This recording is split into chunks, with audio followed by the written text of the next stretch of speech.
This episode of the Psych Sessions podcast is sponsored by Macmillan Learning Psychology.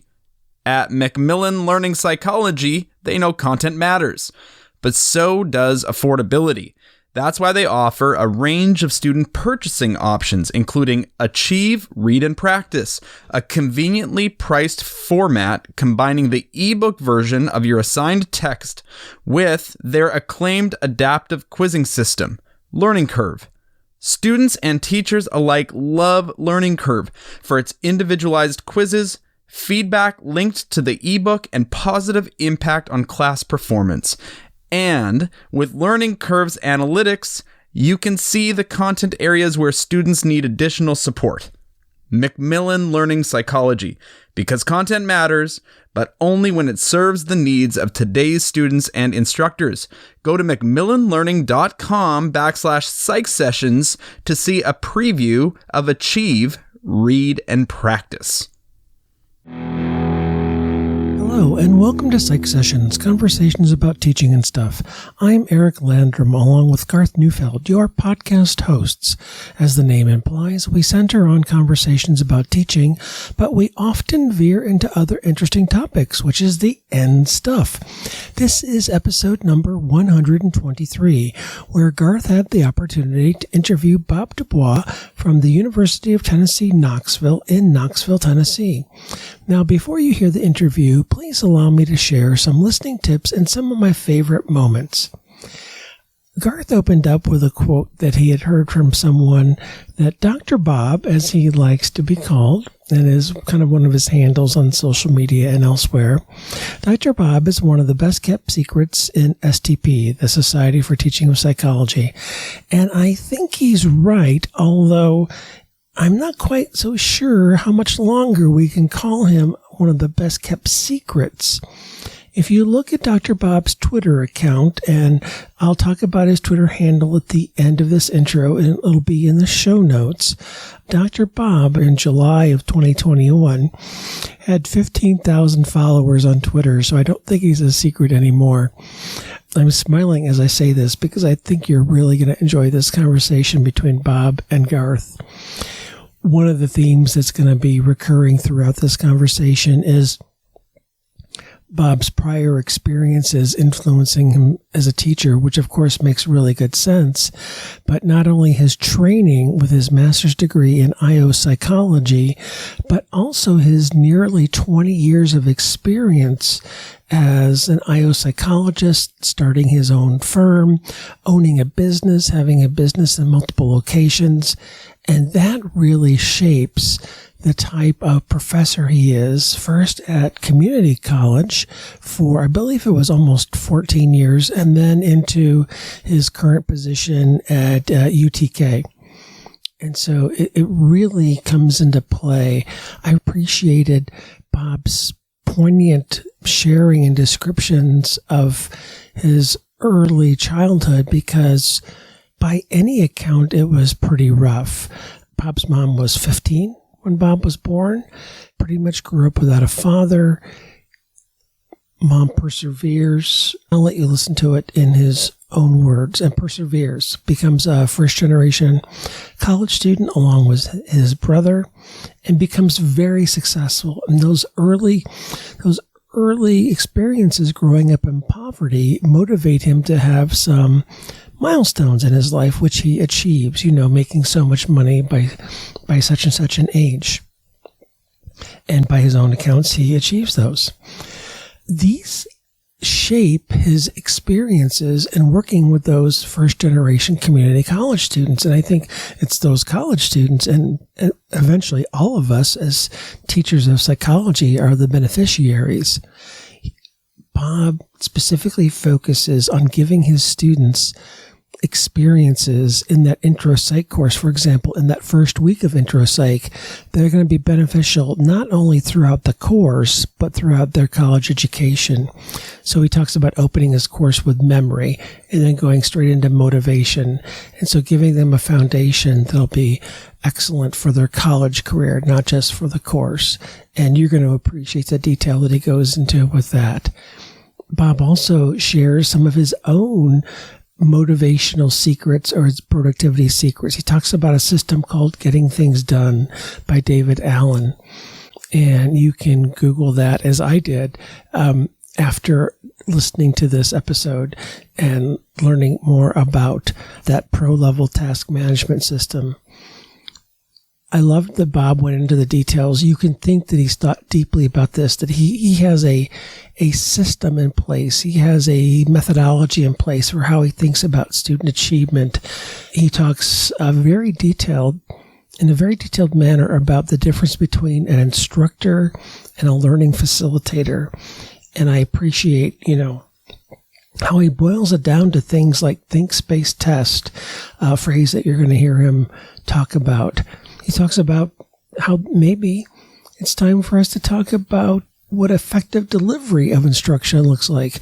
Just as we have standards for promotion and tenure, and we have standards about research in our departments and how one becomes, a tenured professor with regard to research, maybe for effective delivery, there should be standards that might become somewhat universal. And he actually talks about them eloquently. He talks about alliance with students, the motivation of students, and the modeling of behaviors and, lifelong learning desires of faculty members in front of students. I appreciate that Garth brought up assessment and assessment approaches, and they had a nice conversation about this towards the end of the interview, and they got skills in there, and I appreciated that, and authentic assessments. And then I talked a little bit about his social media presence. And so to find Bob on Twitter, which I think is probably, and he's on Facebook as well, but I think probably Twitter is probably his most visible presence. It's PSYCHO, psycho, Bob, BOBLOGY. So if you take psychology and put Bob in the middle, PSYCHO, BOBLOGY. That's on Twitter. And really, you're in for a tour de force about someone who's thought deeply about first-generation students and how to serve them, how to get them ready for their future, no matter what that future may hold. So please enjoy. Well, I am excited about the conversation that I am about to have. And so I want to welcome Dr. Bob DuBois from the University of Tennessee, Knoxville. It's sometimes I'm interviewing complete strangers, and sometimes I'm interviewing close friends, and then there's some times where we're somewhere in between. Bob, it's been really nice to get to know you over the last couple of years, and I've known your name for a while. But as we get into this conversation, I just want to thank you for taking me up on the invitation. You got it. And I look forward to getting to know you even more today. Yeah, great. Well, let's, maybe we should just to give people an idea of where the interactions that we've had. I was talking to somebody recently, and they said, Dr. Bob is like one of the best kept secrets in the Society for the Teaching of Psychology.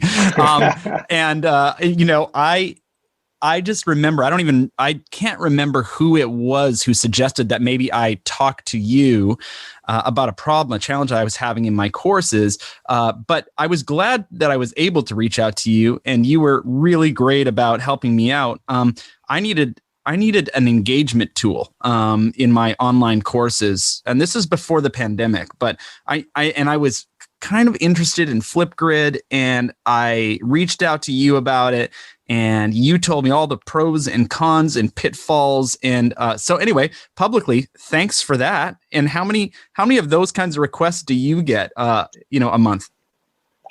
I usually have a good number of those every week. So I am pretty much the go-to person at the University of Tennessee, particularly the Department of Psychology. But once the pandemic hit, I was able to get an opportunity to be a faculty fellow for the entire university. And so pretty much every day includes some opportunities to chat with folks across many disciplines about how they teach online. Okay, so faculty fellow, we don't, at the institutions I've taught at, we haven't had that exact title. So can you tell us a little bit about faculty fellowship or fellow? Yeah, sure. Certainly. Think of faculty fellows as kind of like a service opportunity that is paid. where you could possibly maybe give up a class and reduce your load for a semester or two, or choose to take a stipend. And I was able to join pretty much as soon as the pandemic started the Teaching and Learning Institute on our campus as a faculty fellow, along with about 36 other people. So there were about 35 of us. And, we're a pretty large institution, so we had a number of folks across the campus, but each one having different kinds of expertise. And I happened to be the person that was predominantly helping folks with online and technology enhanced courses. So would you say that that's kind of your wheelhouse in kind of, I guess, professional development consulting? I would say that it's definitely one of my strengths. I started teaching online about 2004, 2005. And, I certainly have devoted a lot of my professional development energy towards getting better at it. But I would say my other areas of expertise are predominantly things that help transform students to what I call lifelong learners, and then things that help transform what I call instructors to learning facilitators. All right. I'm just writing some things down to come back to. Yes. Okay. So it sounds to me like you, and maybe I'll ask you, did you have experience in a teaching and learning center prior to your current position as a faculty fellow? Yes, I did. Okay. When I was at Waukesha County Technical College, we had a relatively light-staffed center for teaching and learning. And one of the things that I was able to do was convince that light staff to kind of partner with faculty around the campus. And it happened to be that myself and one other faculty member became co-leaders of a group that essentially tried to be a conduit between faculty and the curriculum designers and other staff in the Center for Teaching and Learning. Okay, so that's it. And at that point, when you had that opportunity, was that just something that you were passionate about, or how do you balance kind of your desire to meet faculty needs versus your desire to meet student needs? Is it a balancing act? Do you find yourself more passionate about it sometimes more than other times? Well, I think what happened is I tend to be someone, and I learned this really early in my career. I'll never forget as I was working as an IO psychologist at that time it was Martin Marietta. Now it's Lockheed Martin. And I had a boss who kind of took me aside and said, when you're one of the few psychologists among, roughly 15,000 engineers at the location I was at, we need you to be vocal. We need you to speak up and share your expertise whenever you can. Because I used to be fairly shy, and I still am somewhat introverted. I've been to almost every NITOP over the last 12 years, but I kind of, for the most part, hang out with just a few select friends and really dig into the learning opportunities. But, I take that attitude of being willing to be assertive and share thoughts. And I'll never forget, I had an opportunity when I was at WCTC to start to address some of the concerns I saw that affected student learning. For example, there were still some folks that heavily emphasized things like learning styles, other myths. There were some efforts to embrace some ideas for supporting teaching and learning that I really didn't think were supported by the evidence. And so I started being vocal. And one of the executives at our school came up to me and said, we really would like to see what a faculty person would do when it comes to helping to influence other faculty to embrace more evidence-based teaching. And so that really opened the door, because often, I don't know about your setting, but often what I find is the centers for teaching and learning are in their own little silo, and then the faculty are in their own little silo. And often, in order to really get the trust of faculty, you've got to listen to them. And I think that having an opportunity to provide a mechanism for having faculty kind of be in residence in the Center for Teaching of Learning really helped bridge the divide and get more people thinking about quality teaching. Okay, well, now I have just more questions, which is, so your background, how do we want to do this? Your background is IO Psych, or that's what you got your PhD in, right? Well, actually, I am kind of a strange bird. I got my master's in IO psychology and then went out and worked as an IO psychologist for a little over or a little under 2 decades. And then I went back to school and got a master's in counseling psych and then a PhD in counseling and educational psych. Wow. At what point did you think, I think I'd like to teach? Well, you know what? When I was getting my master's in IO psychology, I had a teaching assistantship. And at that point, people thought, you're not so bad at this. You should really do this. And I was like, no way in the world am I ever going to be a teacher. I was a first generation college student and I just wanted to make money. And frankly, that's the main reason why I went into IO psychology, because everyone told me that's where the money was. But one of the things I found is you can't run away from teaching. And so, the more that I interacted with people, the more I found that I had opportunities to teach clients, to teach others. And of course, I took advantage of opportunities to learn myself. And so I still ended up having kind of part-time gigs teaching as an adjunct, even while I was an IO psychologist. And it wasn't until later when I was working with my own firm doing IO psychology consultation that I had a client that approached me and they really wanted to do some outplacement that involved teaching a lot of highly paid people how to navigate through their job loss and get a really good job. And at that point, I decided to start thinking more and more about maybe preparing for my own future just in case. And so I kind of started thinking about what I might want to do after I had my career as in IO and started thinking about teaching more. And yet you went back for a master's degree in counseling. Yeah. So it just happened to be that every time in my career I've run into a roadblock or an area where I feel like I didn't know something, I would go and take classes. And so I just started taking classes, and next thing you knew, I realized, if I just keep taking classes for a few more semesters, I'll actually have a master's in counseling. Why not do it? And it just happened to be that fit in really well with another consultation project I had where I had to work with a lot of individuals who were having some career concerns. And so I found that helped me. So where did you do your master's in IO?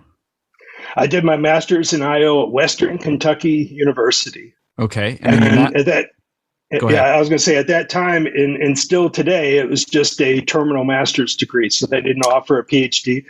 And I had no idea when I started getting my master's much at all about a PhD. So I just wanted to make money, and I was told, go get this degree in IO as a master's level, and you're going to make more money than you'll make in any other field in psychology. Who told you that? Do you remember? Yeah, Dr. Ray Mendel, who was one of my, he happened to be the major advisor that I had in my master's program. And sadly, he passed away young, but he always did a tremendous amount of consultation with other organizations around the country. And so he just happened to be the perfect person to go to school with because he connected me with job opportunities literally from day one in the program. So right from the start of the program, I was taking classes and working on consultation projects with Dr. Mendel. Wow. So why did IO in the end not fit for you? Well, it's still especially the private career path. The private career path. Well, I tell you, I always had this dream when I was young, and I think it's shared by a lot of people who live in poverty and struggle.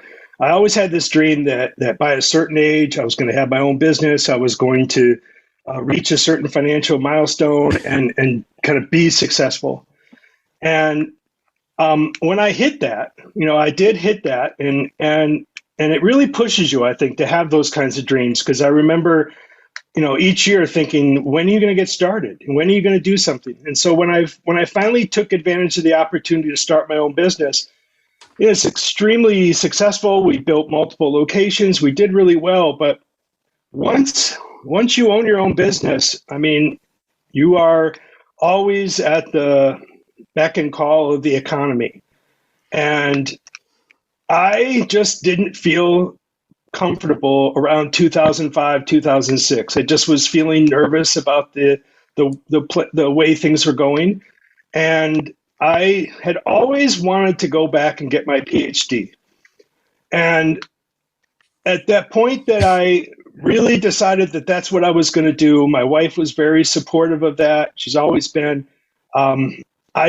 We just decided, basically, things fell perfect. We decided to sell our business. And then I went to Milwaukee to go full time to Marquette University to get my PhD.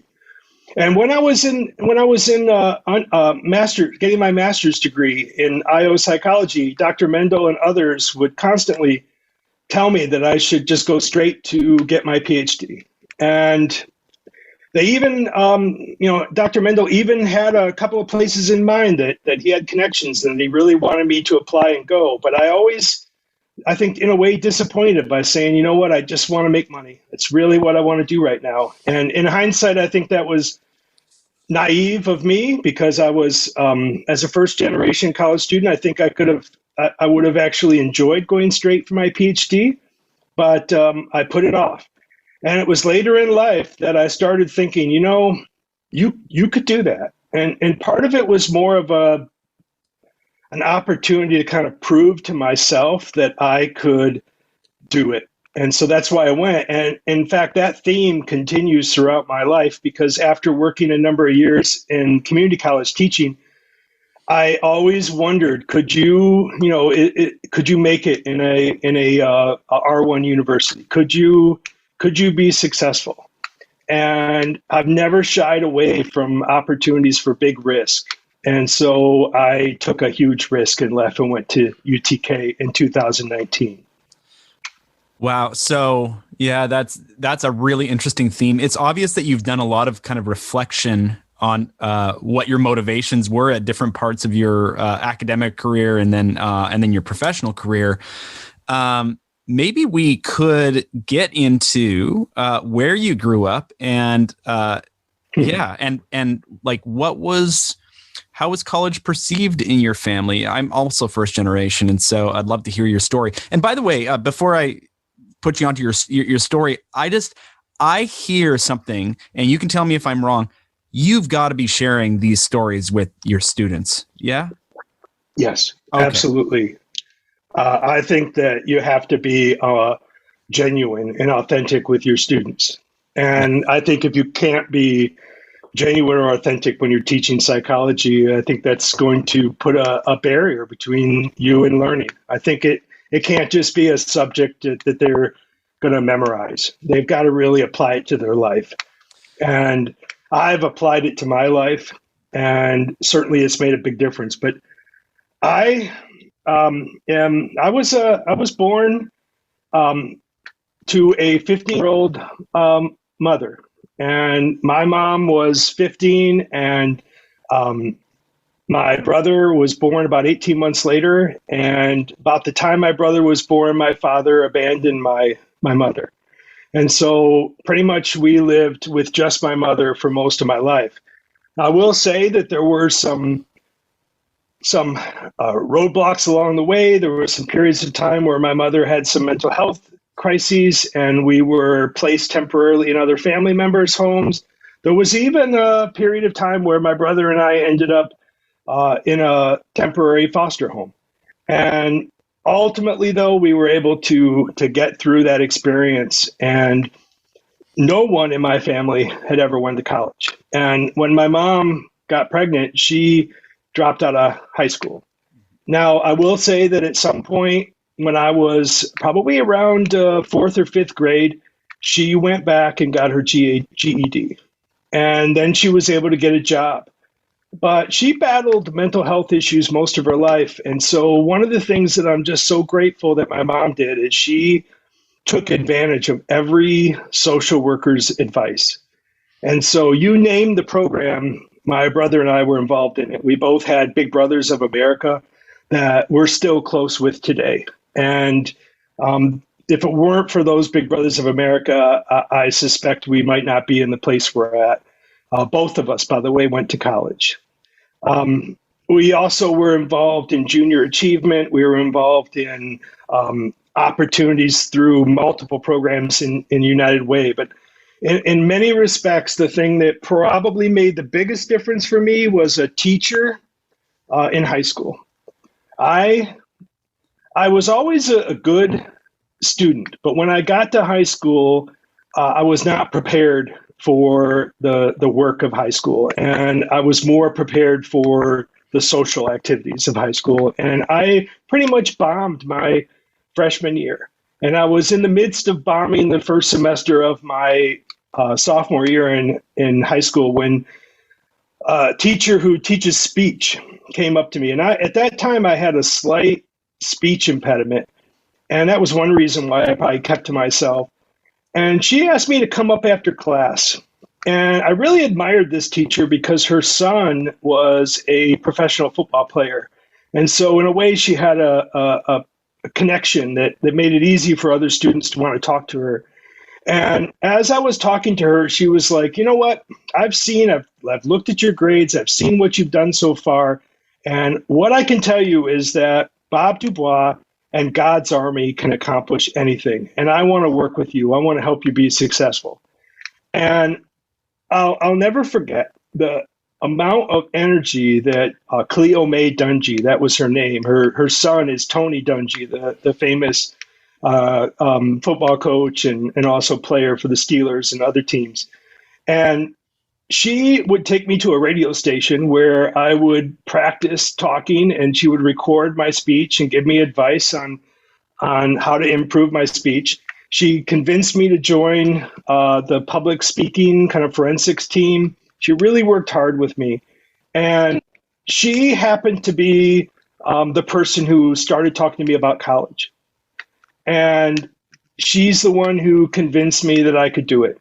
And I remember when I made it to Western Kentucky University after doing well my first semester, I wrote her a really long letter just thanking her for all she had done for me. And she continued to write me throughout my years. She passed away a couple of decades ago, but throughout my first decade or so in my career, we were in contact quite a lot. And one of the things, if you ever read Tony Dungy's biography, you'll see that there's an entire appendix dedicated to how many people his mother reached out to and how many people have connected with him about how big of a difference his mother has made. She made all the difference in the world to me, and I think about her all the time. That is a really powerful story. And I think we've heard it so many times on the podcast that that one teacher that took an interest in so many of our colleagues now who are doing really great things and who are successful in their field. It was that one teacher that turned things for them or sent them in a direction. And that's, I'm, it surprises me and it doesn't surprise me how often that theme comes up. And so how do you now think about your own teaching, and has with regards to those students, particularly, I wonder if you have a sensitivity for those first generation or underprepared students, and if you kind of like spot them and what that, I don't know, what that means to you. Yeah, no, I spot them right away. And basically my work is devoted to trying to reach students when they first get to college and take advantage of the initial enthusiasm and excitement they have. Because I think we know that there's always this mixture of incredible excitement about the possibilities, but then a lot of anxiety and a lot of fear related to their ability to be successful. And so I try to meet them right where they're at, and then I purposely incorporate into all my classes opportunities to make sure that they're well aware of the kinds of strategies they ought to be using to learn, to stay motivated, and to be productive. And I have found that too many of us assume that our students just because they made good ACT scores and maybe did well in high school, that they're actually well aware of how to successfully learn, how to stay motivated, how to be productive. And I find that they aren't.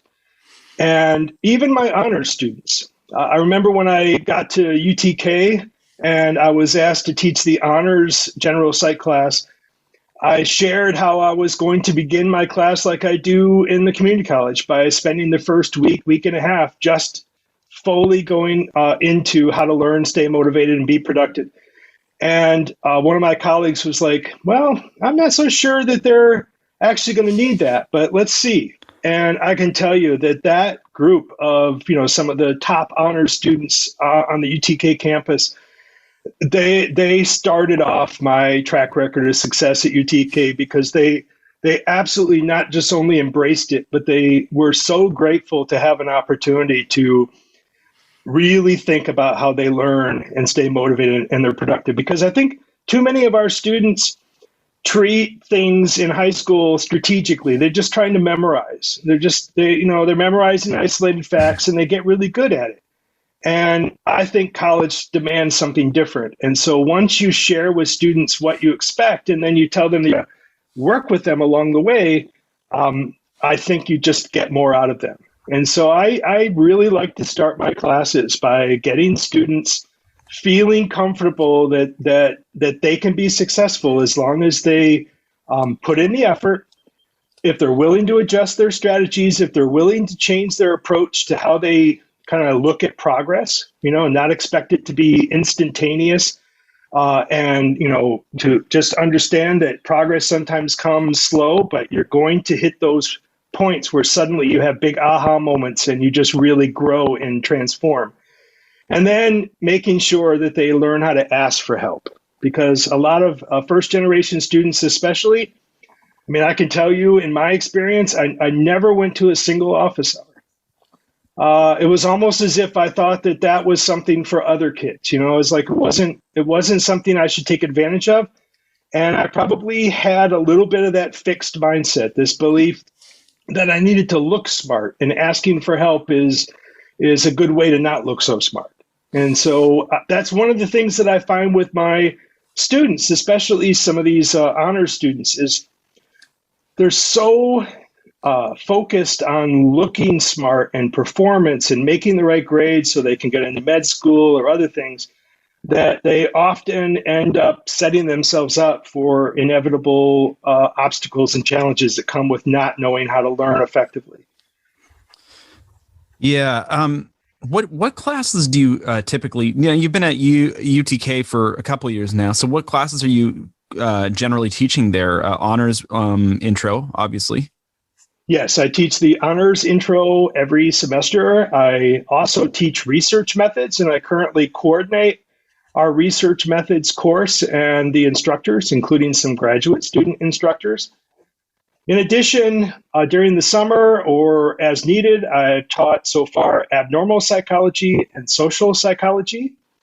And then as soon as the pandemic hit, I taught a kind of emergency section in the summer of 2020 on how to teach psychology online. And then I also taught a section for graduate students on how to teach research methods online. Interesting. Okay. So when you are doing this, you called it how to be motivated, productive, and something else. Right? How to learn, how to be motivated, and how to be productive. Good. So you said that you'll push off content or whatever you're planning to cover in the course, and I do the same thing. I do it on a quarter system, so it's my system, my Yes. quarter is very, very fast. But Yes. You're on a semester system at the same time. How do you cover? Like, maybe I'll just ask you, how do you cover that in 1 week? Because that in itself could be a course. I think you'd agree with Yes. me, right? So, Yes. how do you do that? How do you decide what to put in that 1 week and what not to put in that you'd like to, just for those who are trying or rethinking the way that they might approach, particularly an intro psych course? Well, I think one of the first things I do when I plan any class is I try to imagine what the students really most need in order to be successful in their chosen career fields.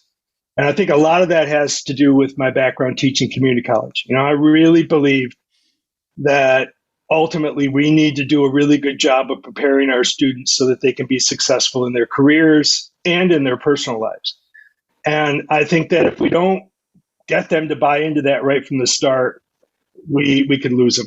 And so one of the things that I do is I look at let's say for general psych, I look at the typical course topics that you could choose, and I look for how I can take topics and really make them as personally relevant, as professionally relevant as possible. So I always start my classes with a focus on the memory chapter. And so I will purposefully kind of use the memory chapter and focus almost exclusively on how what's in that memory chapter really is relevant to how you should study for your classes, not just the class they're in. And so I purposefully talk about the benefits of deep processing as opposed to shallow processing, of distributed practice as opposed to cramming or massed practice, and of retrieval practice, testing themselves, which a lot of students choose not to do. And so I really kind of call it the big three: think, space, test. If you're going to be successful as a learner, you've got to think at the deepest levels possible every time you engage with the course material. You've got to use a smart pace to make sure that you essentially can do the work of thinking when you study. So instead of trying to do these marathon sessions, I encourage students to incorporate brief study sessions throughout their day. And then retrieval practice, I encourage them to incorporate that in every study session they do, to essentially end their study sessions with an opportunity to see if they've built some new memories. So I always start with memory first. Right. But and is that the first week of the course, or are you getting into memory beginning second week and really talking about that motivation and productivity first? Or how are you jumping right into memory? I will say that all of my online courses begin with a very purposeful orientation onboarding. And it incorporates a lot of things to build community and to demonstrate my presence in the class, and to just make sure that everyone is on the learning train, that everyone has the resources they need, they know where we're heading, they know why we're doing what we're doing, that kind of thing.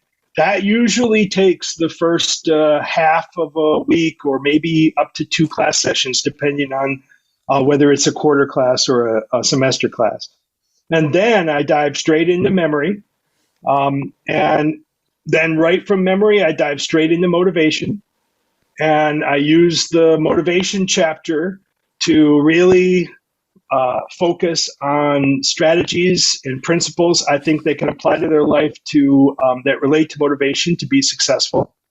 And then I purposefully go into productivity, which very few teachers go into. I purposely teach them the Getting Things Done philosophy by David Allen, and I show them how to create a kind of a typical weekly schedule that affords them opportunities for focusing on their coursework, but also, more importantly, to have balance and to focus on their ability to be successful in the long haul. So I teach them to think about strategically how they might incorporate into their standard schedule an opportunity to have a nice structured sleep schedule, maybe exercise routines, maybe routines for social activities. And I encourage all the students to build a schedule which gives them at least 1 full day off a week, so that they can dedicate it to really immersing themselves in opportunities for fun around campus.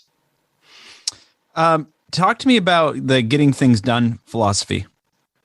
Yeah, the Getting Things Done philosophy basically suggests that if you're going to be able to be as successful as you can be when you're doing the deep work, the stuff that really requires you to be all in and to use all of your cognitive resources, that the first thing you're going to have to do is learn how to stop using your memory for things like keeping track of what you need to do.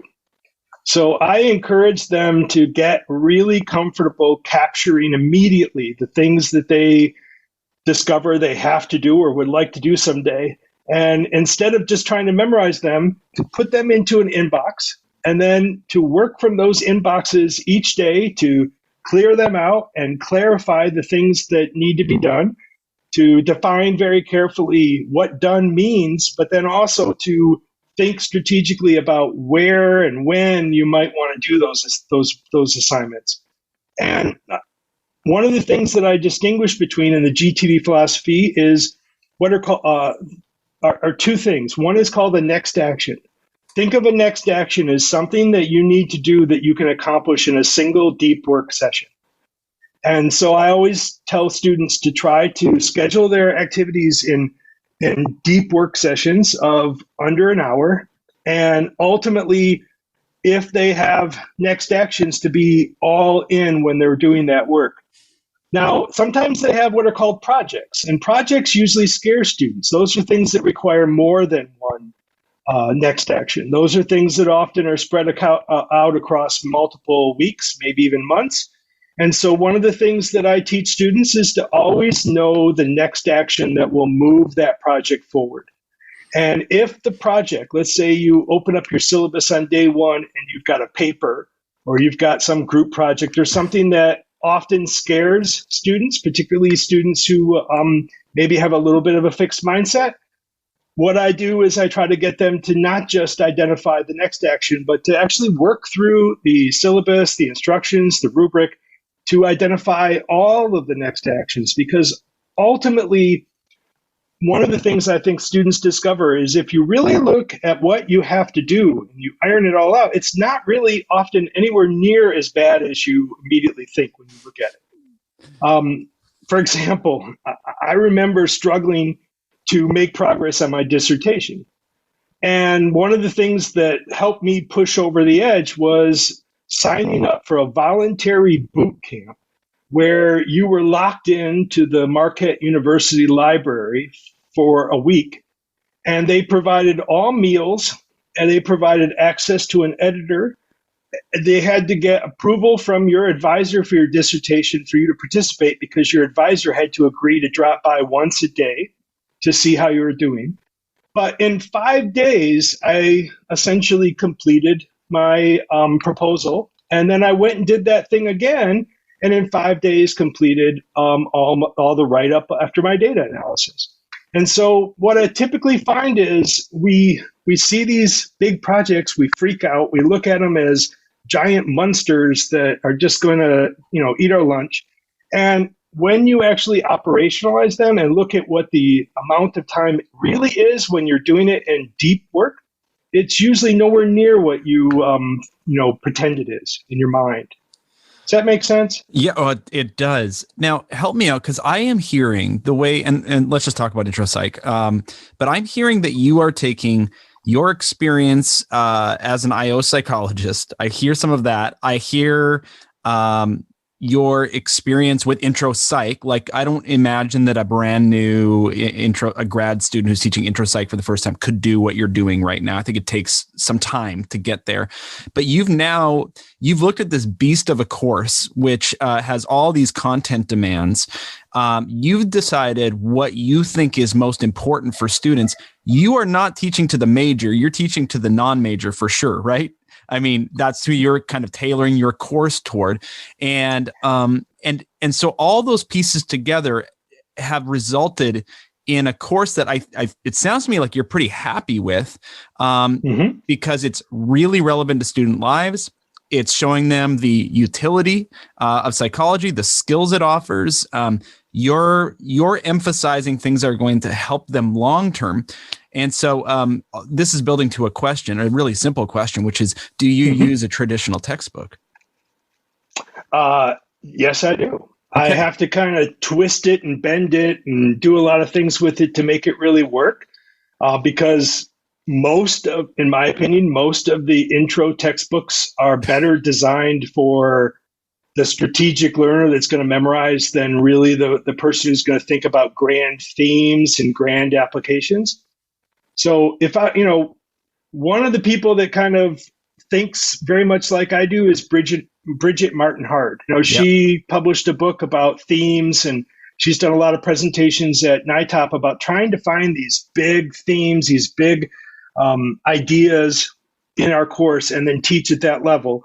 And that's really what I try to do. So, you name any section in a typical intro course, and I've tried to make it be the kind of course that, let's say you were an adult and you were a parent, that you're going to get something that's going to help you think when we talk about development, about concrete things you can do as a parent to help your kids be more likely to be successful and to develop, and be and excel. So I always try to look from that perspective, like what would I hear this often from Sue France. What would you talk to about psychology with your neighbor? I would talk about things that are absolutely relevant. Like, to me, if you don't know this, it's a big loss, because knowing it can really make a huge difference in your life. And so, and one of the reasons I do that is because I think too often, like when I took intro as an undergrad, I of course made a good grade and memorized it all. But when it came down to my life, I didn't really make better decisions in the first half of my life, given what I learned. Like, it never crossed my mind that when we were talking about important concepts like relationships or health or stress or other things, that I really ought to actually apply this stuff. It just felt like a content of or body of knowledge that I was memorizing. And I think too many of our students, that's how they kind of approach our classes. And so I approach it more of the way that if somebody reached out and said, how can I use psychology to make my life better? That's the kind of classes I teach. It doesn't matter what I teach. If I teach abnormal psych or research methods, I'm going to make it more directly relevant to their life and their career, and try to get them to see this is important stuff. What does a week look like in one of your typical courses? Like, what is a student doing? I do a lot of Jigsaw activities. Okay. So one of the things I do is I give students a lot of flexibility. I will create Google Docs where there are content areas that they could choose to take on for the jigsaws. And so you can see that at least every other week, at least, you're going to see a jigsaw activity where the students themselves have kind of divided up the material, and with my support have created presentations and graphic organizers that they're going to use, at least online right now, in breakout sessions, teaching each other. And to me, when you get a student to have to prepare to teach other students what they're learning, you're going to get more relevant stuff, and you're going to basically get them to go deeper. And so I find by carefully structuring jigsaw activities that I get a lot of students involved. I also do a lot of collaborative discussions and collaborative reflections. So opportunities for people to connect what they're learning to their personal lives, to their goals, to their values, and then other people to be able to read that and comment back and share back and forth. And so there's always opportunities for that. And I find that having flexibility to let students choose the topics that they present in jigsaws or the topics that they choose to reflect on really allows for people to bring their own unique experiences to the class. And there's almost always someone in a large class who's got real lived experience with some of the concepts that we're learning about in class. It always surprises me, especially in undergraduate classes, how many people have, in fact, even more expertise than I have in some of the areas. So just to give you an example, sometimes you might teach the biopsychology section of a textbook, and you're talking about things like sex-linked chromosome disorders and other things, and you just kind of share it as if here's some knowledge that you could memorize. And if you really give students an opportunity, there's students probably in the class who have a family member who has one of those chromosomal disorders or works with people who have that. And so I find that I get people to actually bring it into the course, their personal experiences. Yeah. I love that idea, and I hope that everybody listening is having this same thought that I am, which is to value I mean, this moves us away from that old sage on the stage kind of idea where even all the application or all the examples of these concepts need to be coming from us and through us. Instead, and I think maybe this probably ties to the way that you view teaching. Instead, you're facilitating learning, right? Now, you talked about that at the top of this chat. So let's talk about how do you and I think you're doing it as a faculty fellow right now, right? How are you helping faculty members facilitate learning, and what's that philosophy like? Yeah, so I really think that there's a distinction between what I call an instructor and a learning facilitator. When I think of an instructor, it's pretty much probably what many of us think about, the sage on the stage, the person who basically is delivering content. And they typically have to be a subject matter expert. And essentially, they have to be willing to share with other students their knowledge and hope that they get it.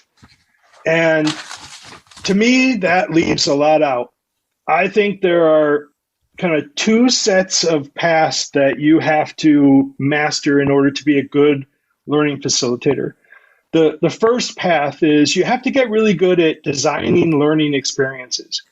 And I like to call them experiences because that really puts the pressure on you to think about context, to think about what you want them to apply from it, and to think real carefully about how you're going to reach your students.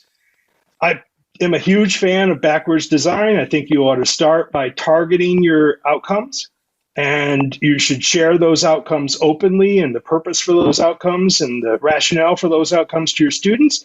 And then everything that they do should be justified.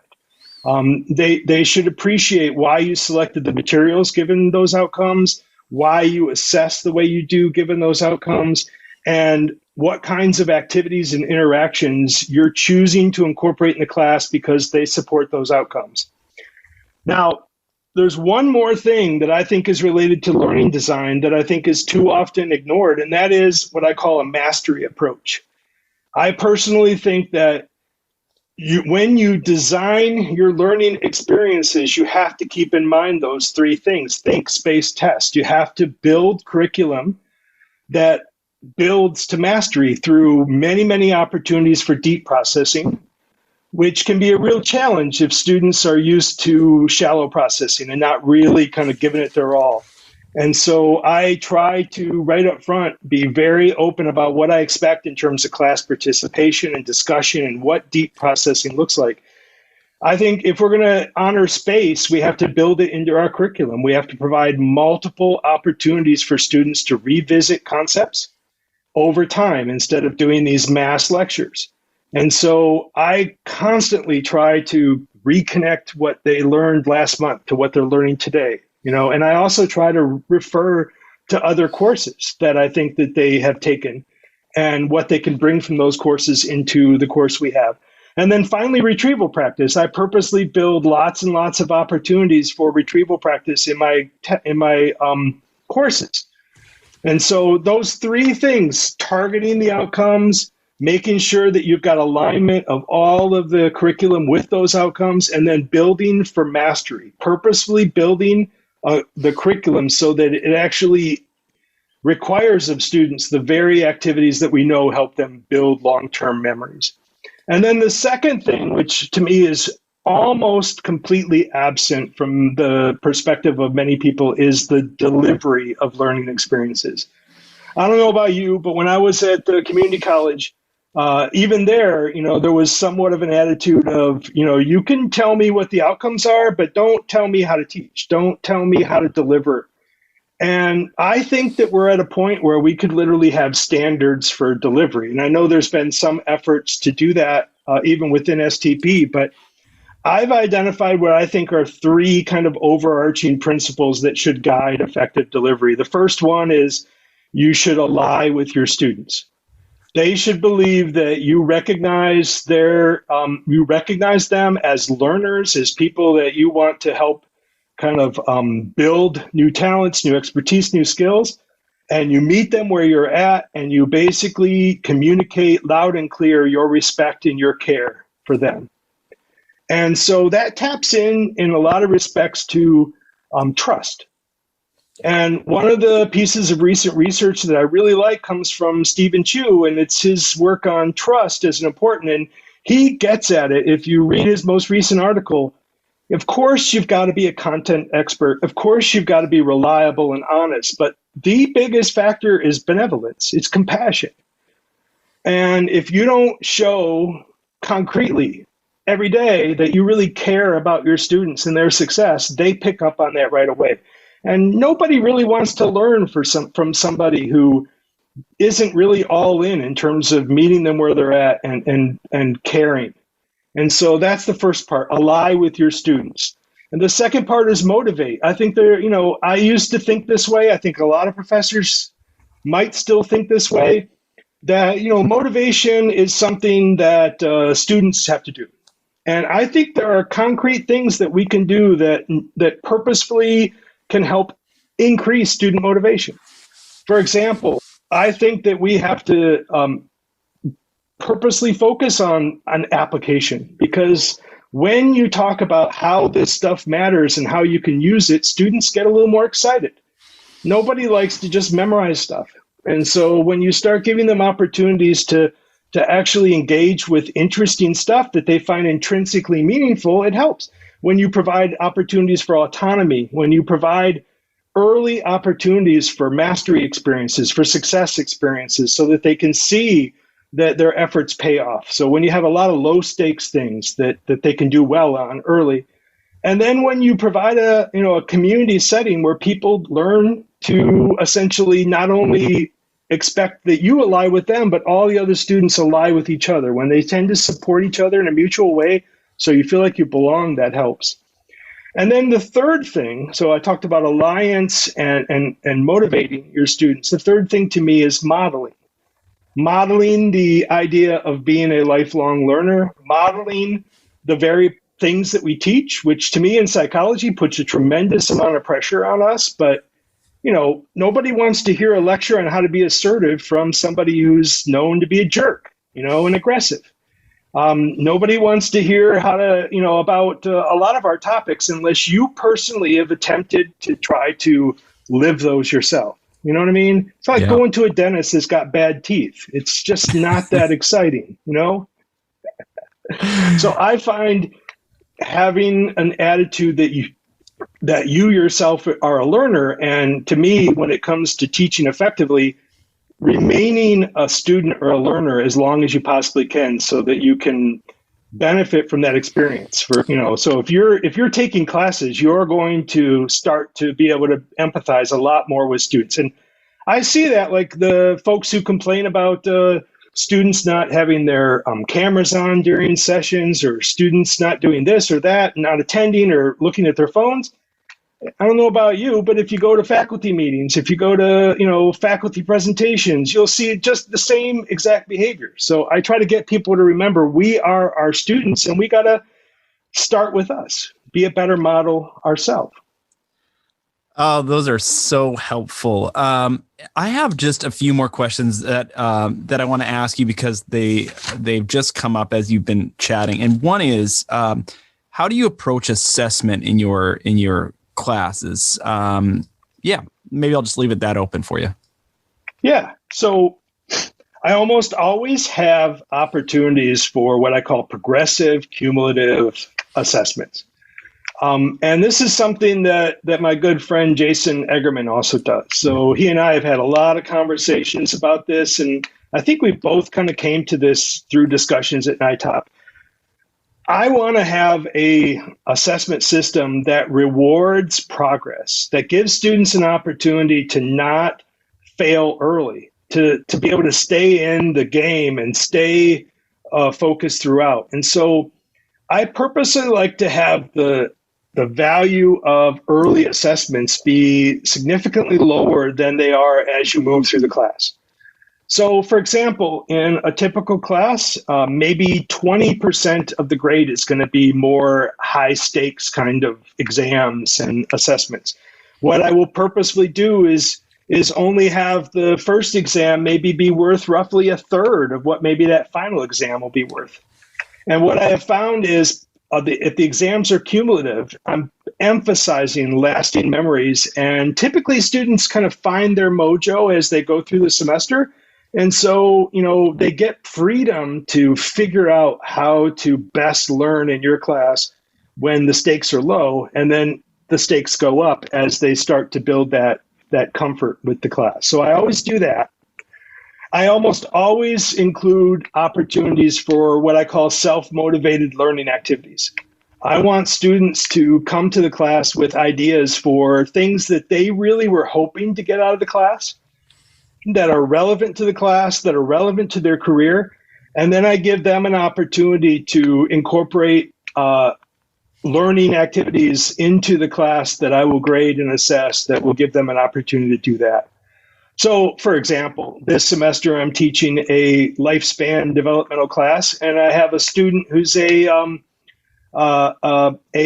person who plays the cello and is really, really good at it. Plays at a local symphony, and his conductor has been telling him that he really needs to get better at mindfulness, and that if he learned mindfulness, it could really help them. Well, certainly in our course, in our textbook, there's discussion of the value of mindfulness and discussion of how it can be really helpful for stress and coping and things like that. So this student reached out and we talked, and this student built into the course an opportunity for part of their grade to be based on their mastery and their willingness to do the work to learn mindfulness during the semester. And they kind of built it. So I almost always have this opportunity for that. And then there's a lot of what I would call authentic assessments, opportunities to go out and share what you learn with people that could benefit from it. So opportunities for students to take their mastery of some topic in the class and share it, pay it forward. And so usually that involves things like doing on campus what I call showcases of learning, where students literally set up tables and students can drop by as they're walking on campus and learn more about a particular topic in psychology. But they also go to nonprofit organizations and essentially share what they learn in this class. Yeah, authentic assessment is what I was thinking about listening to you about 20 minutes ago. I remember the first time I heard about that, it wasn't well explained to me. I had to go dig. And then even when I was reading about it, it wasn't really connecting. And then at some point I got it, that authentic assessment is I guess it's the opposite of having content in your course that is completely irrelevant to student lives and to their experiences outside of the classroom. So that's the opposite way that I'd explain it. Maybe the way that you would explain it in kind of a more direct way is that authentic assessment is meaningful assessment and gives students actual competencies outside of the classroom. How did you think I did there? I think you did pretty good. I think one of the things that I think about, and this goes back to my IO training, and you know what? Probably so much of my stuff goes back to IO training, because if you're teaching, IO includes training. And so I had, courses in training, and I've had lots of consultation projects and work even at out in the world where I had to build training programs. And if you've ever been through a training program put together by an organization, you know that if they're going to be successful, you better really design them to be more applied, much more engaging than probably the typical college class. And so I think that experience is where I draw a lot of my philosophy from, because if you're, I never really learned a lot taking multiple choice tests. To me, the only purpose of the multiple choice test is really to kind of appreciate the knowledge gains that you've made through the class. But in terms of the actual skill gains, you don't really get a lot of that from that. And so I want to build into courses opportunities for students to see that they've developed some new skills. And so to me, it's about transfer. If I'm going to have what they learn in this class have the best chance of transferring, then I'm going to do it through an authentic assessment that's going to be as close to what they probably would have to do in the real world outside of academia. So to me, you're not going to give a lot of multiple choice tests, but you're probably going to need to be able to create and design some experiences that help people get certain concepts. And that's really what the authentic assessments do.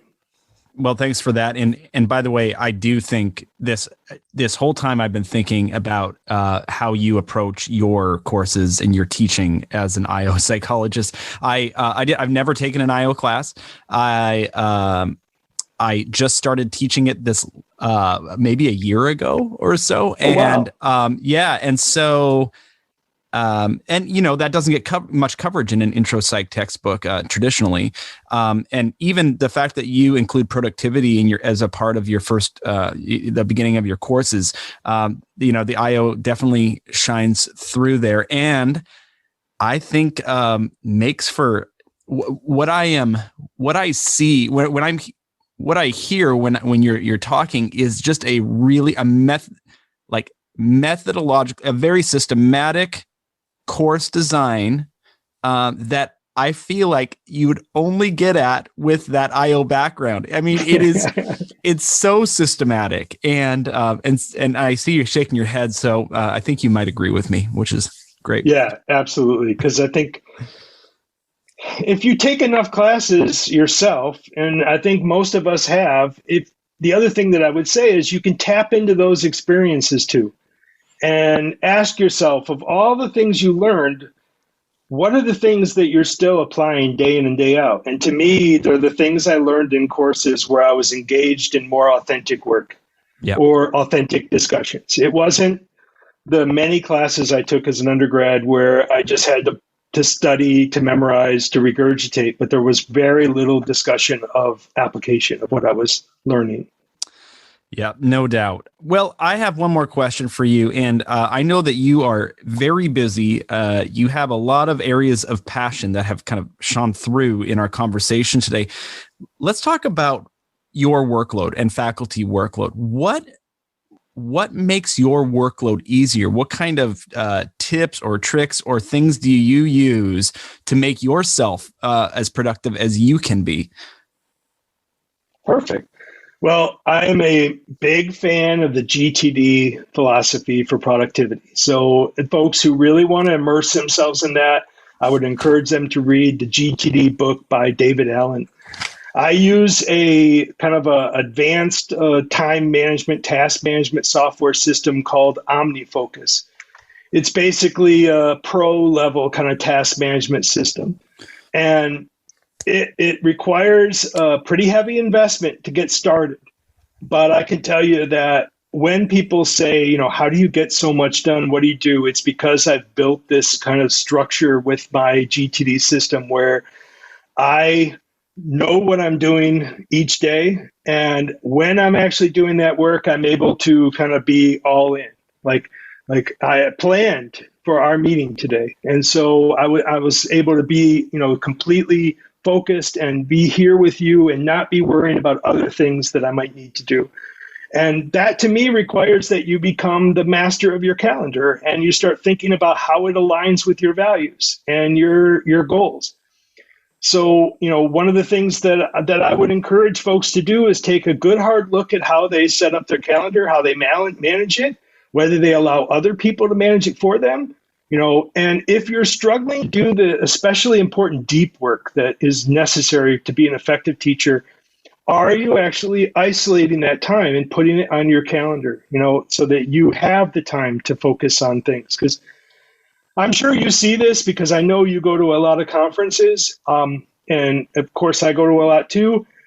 Often you come back with all kinds of great ideas, but if you didn't capture them appropriately and you didn't figure out how you're going to embed it into your existing workload, it just ends up being good stuff that you learned once that you never tried. And so I think that's where the big difference is. Are you willing to maybe every semester try one or two new things and incorporate that into your workload? Now, I will say, I just want to say this because I know you're a community college full-time instructor, or at least you were, right? I am, yeah. And yep, you are. Okay. And I was for, almost 15 years. And to me, the best darn instructors in the world come from community colleges. because we get a tremendous amount of professional development and other stuff, but the workloads are often extraordinarily hard. And so I think there's a lot of pressure on folks who work in community colleges to learn how to manage their workloads. Usually it's if they're lucky, maybe a 4.4. Where I was at, it was a 6.6 and on its way up to a 7.7. So what? Yeah. Wow.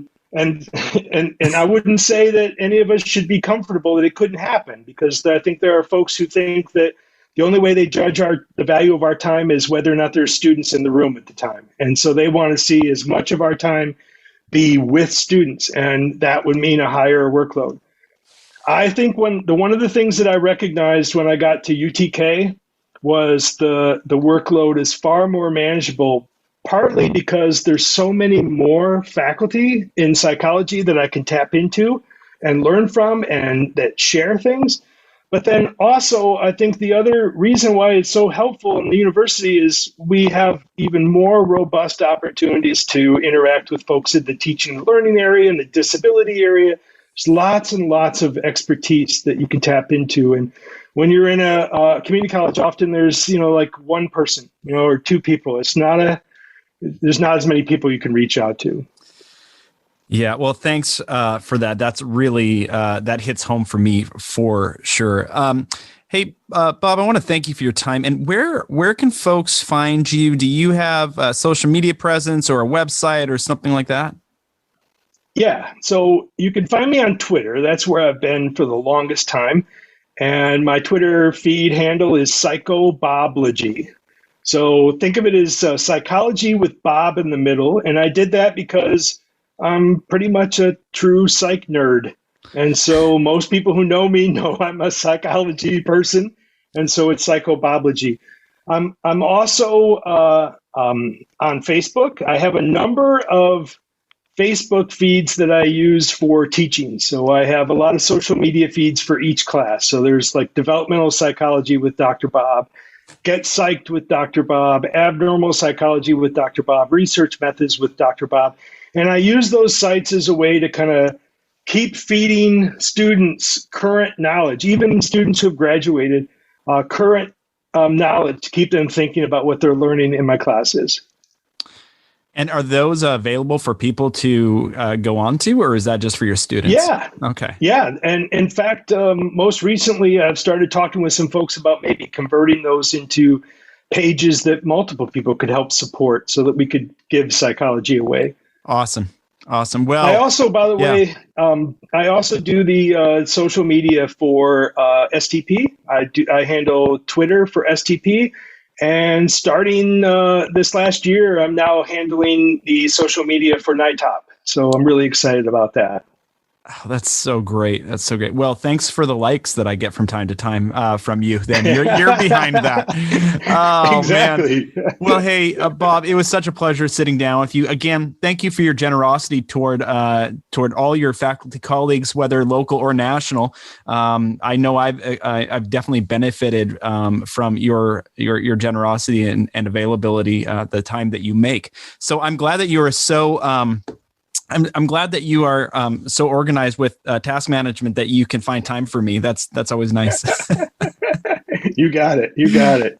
Anything that we didn't talk about that you want to hit on before we take off?